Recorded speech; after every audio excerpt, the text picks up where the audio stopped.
মানিকছড়িতে কলস প্রতীকের প্রচারণায় মনিকা।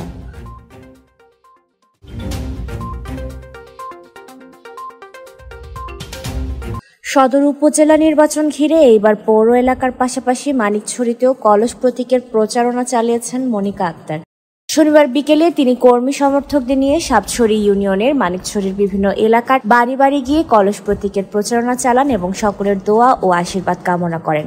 এ সময় তিনি বলেন, সদর উপজেলার ভাইস চেয়ারম্যান পদপ্রার্থী আমি এই যে আজকে কয়েকদিন ধরে যেভাবে ঘুরছি, আমার নিজের চোখে দেখা মেয়েরা যেভাবে কাজে আগ্রহী, থামি বানাচ্ছে এবং বিভিন্ন তাঁতের কাজ করছেন, সেজন্য আমার খুবই আগ্রহ হয়েছে। আমি এবার আমার চিন্তা, পাহাড়ি বাঙালি যে মেয়েগুলো আছে কাজে ইচ্ছুক কর্মিক মেয়ে, তাদের পাশে দাঁড়াবো এবং এই সদর উপজেলায় আমি যদি জয় হয়ে আসতে পারি, বিশেষ করে আমার কার্যক্রমগুলো থাকবেই পাহাড়ি বাঙালি মেয়েদেরকে নিয়ে।